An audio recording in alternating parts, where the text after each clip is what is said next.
Hi there, my name's Lainey. I'm a graduate student at Eastern Illinois University.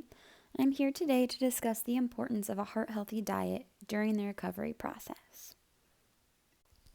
So to get started, we're going to talk about overall heart health in our country. Heart disease is currently the leading cause of death in the United States for both men and women. It accounts for 1 in every 4 deaths, and approximately 735,000 heart attacks occur each year.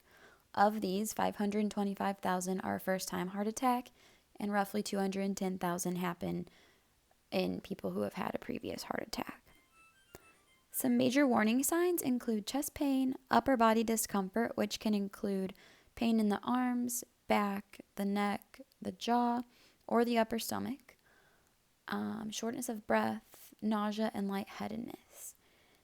These warning signs are very important.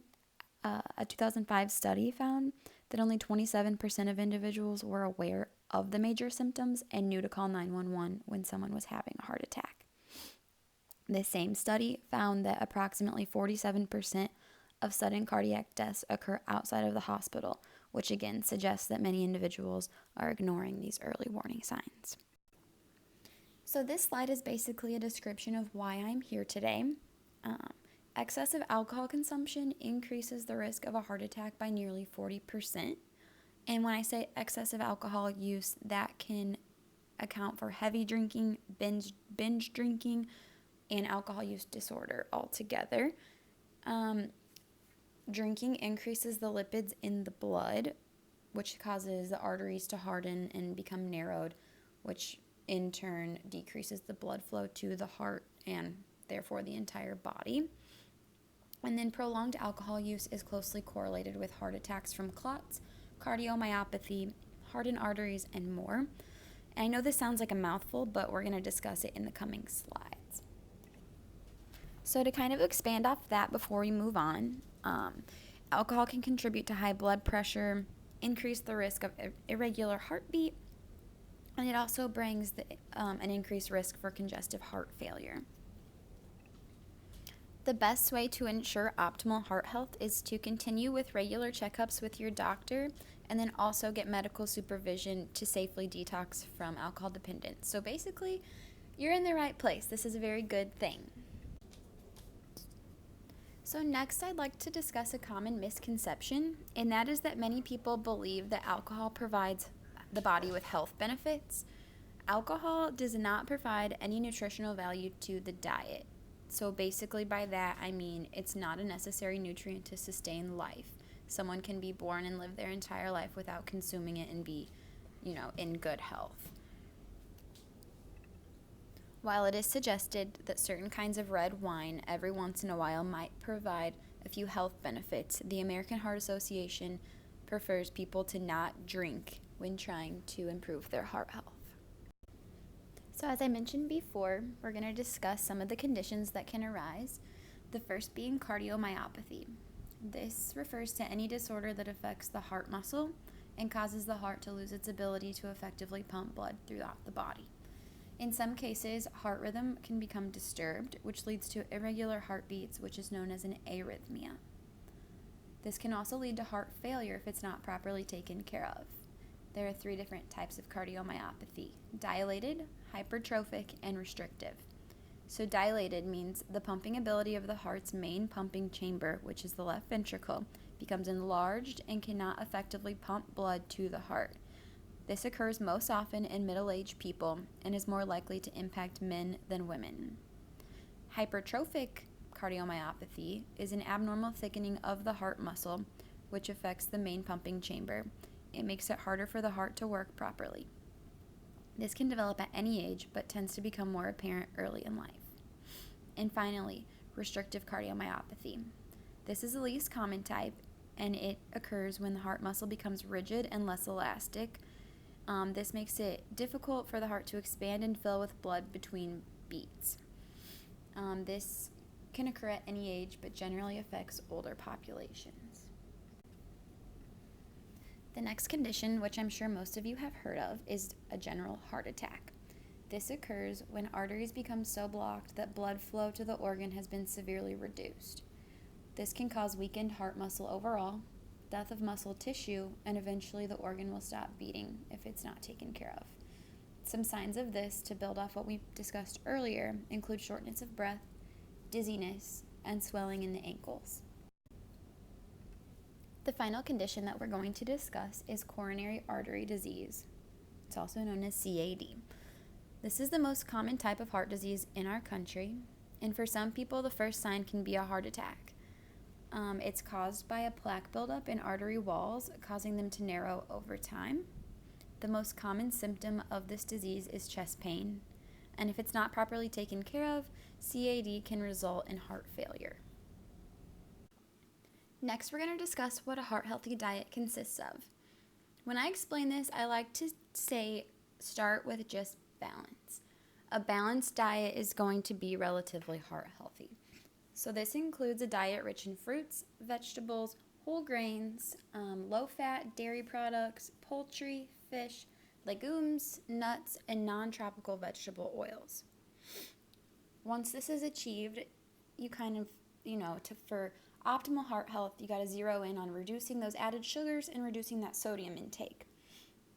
And in addition to that, limiting sweets, desserts, sugary drinks, and red meats. To provide some examples of each of these foods, for the fruit category, there's apples, grapes, and bananas. Vegetables could include broccoli, bell peppers, carrots, and cucumbers. Whole grains could be whole wheat bread or oatmeal. Low-fat dairy, 1% milk, or low-fat or fat-free yogurt. For poultry, there's grilled chicken, ground turkey, legumes, your beans. So black beans or lima beans. Nuts include almonds, walnuts, or cashews. And a good example of a non-tropical vegetable oil is an olive oil. Next, we're going to discuss two diets that are optimal for heart health. The first is the DASH diet. This stands for Dietary Approach to Stop Hypertension. It's a healthy approach to healthy eating designed to prevent or treat high blood pressure without the use of medication. The standard DASH diet recommends 2,300 milligrams of sodium or less, and the lower sodium DASH diet recommends no more than 1,500 milligrams of sodium per day. The average American diet, though, can consist of up to 3,400 milligrams in a day. So that's a lot when you're comparing it to this DASH diet. The foods on this diet, they're the same as what we discussed on the previous slide, just those balancing your diet. It's just, adding that mindfulness of the sodium content there. The second diet is the Mediterranean diet, and this diet emphasizes eating foods such as fish, fruits and vegetables, beans, high-fiber breads and whole grains, and then olive oil. On this diet, meats, cheeses, and sweets are very limited, and the recommended foods are rich with monounsaturated fats, fiber, and omega-3 fatty acids. A large part of this diet focuses on the heart-healthy fats like olive oil. And this diet is shown to improve overall cardiovascular health. Making the transition from what you're currently eating to a heart-healthy diet really doesn't have to be complicated. It can be made as simple as you need it to be. So like the first example would be of a way to transition would be choosing to eat a piece of whole fruit versus a glass of fruit juice. This is going to reduce those added sugars, and it's also going to increase the fiber content. Next, instead of grabbing a regular soda, reaching for that diet soda, a flavored water, or a Gatorade Zero. Again, that's going to decrease your added sugar content. Next, you can choose a grilled option over a fried option when eating out, or even when cooking at home. This is going to reduce your fat content as well as that sodium level. And finally, trying different herbs and spices before you just add salt to your food. That's going to play a very large role in reducing that sodium intake. And it's simple, and there's lots of different things out there to try. To kind of expand off that previous slide, some additional tips to adding heart-healthy foods into your diet include choosing low-sodium options when purchasing canned foods, so like canned vegetables. Just grabbing that lower sodium option is going to reduce that salt intake right then and there. Being mindful of the sodium content in your condiments. This was a big one to me because A lot of times we look at the nutrition label and see that it's low in calories, so we just automatically think that it's healthy. But some examples of this would be like pickles and mustard. Yeah, they're low in calories and they're not horrible for you, but they do have that added sodium content. And also, if you think about it, a lot of times these condiments go on already salty foods, so it's really, it's adding that sodium up pretty quick.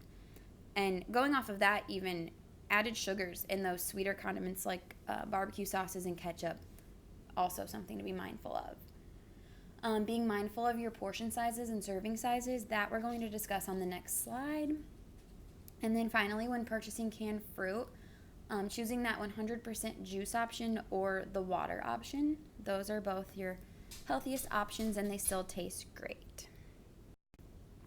So as I mentioned before, we're discussing portion and serving sizes on this slide. These two things are actually different, which is another common misconception. So a portion size is defined as the amount of a single food item served in a single eating occasion, such as a meal or a snack. The serving size is defined as the standard unit of measuring foods.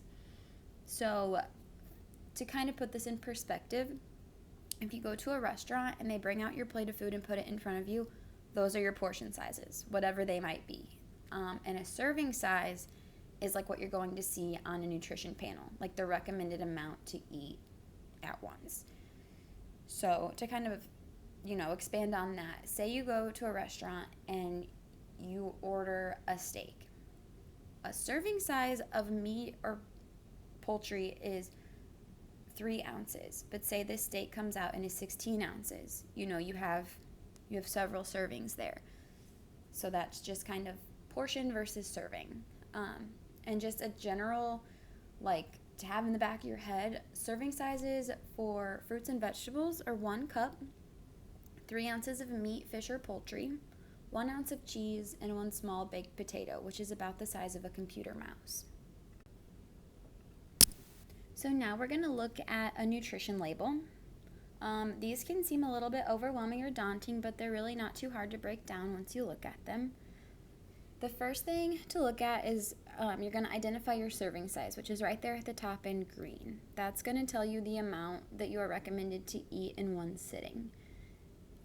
Next, you're going to look at your macronutrients, so your fat content, carbohydrates, and your protein. Your fat is the first thing listed right there under the calories in yellow.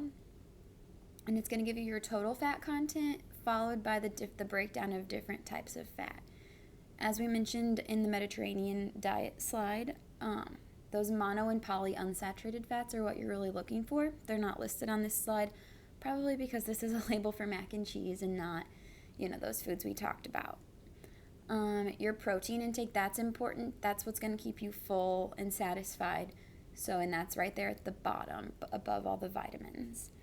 The next thing I wanted to identify is the sodium content. It's that bottom line in yellow. And so as we mentioned, the goal for a heart-healthy diet is 1,500 to 2,300 milligrams. So if you look at this label, again, like we said, it's for mac and cheese. It's a little bit high, but it's not like you can't eat it. It can be worked into a healthy, balanced diet, definitely.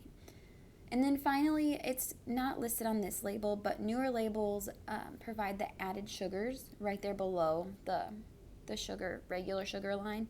And that's something to be mindful of as well when looking for a balanced diet. So now we're going to discuss some example recipes. Again, this is something that doesn't have to be difficult. It can be made very simple. The American Heart Association's website, which is listed on this slide, provides a pretty extensive list of different recipes that are heart healthy to try. Some examples include honey glazed salmon, grilled baked potatoes, and grilled peanut chicken. And expanding off of that, even your favorite dishes can be made more heart healthy by just choosing those low sodium ingredients and that no sugar added. Those, just like I said before, little steps add up and every little bit helps. And then some snack ideas. Again, this can be made very simple and delicious. As simple as whole grain toast with peanut butter, fresh veggies with hummus, low-fat yogurt with granola or fresh fruit, whole grain crackers with tuna or salmon, and apples and celery with peanut butter. Again, all very simple, quick, easy and delicious ideas for a quick snack. So then to conclude, a few lifestyle changes aside from just diet that are going to benefit your overall heart health include ditching those tobacco products if that's something that you partake in, getting up and moving, just physical activity in general, walking, running, biking, anything just to get that blood flowing. Taking time to unwind and relax, as well as getting an adequate amount of sleep. Both of these are very important for a healthy blood pressure level, and they're going to benefit your heart health. So finally, just to kind of recap what we talked about today, heart disease is the #1 killer in America. Alcohol consumption can contribute to those problems. A balanced diet is crucial during the recovery process to ensure optimal heart health. The DASH diet and the Mediterranean diet are both aimed at improving cardiovascular health. And choosing a heart-healthy diet, again, it doesn't have to be complicated. And then finally, aside from a balanced diet, as we just mentioned, exercise, adequate sleep, and abstaining from tobacco products. Those are all ways to benefit your heart without just diet alone. Thank you for listening to me today. I enjoyed talking with you.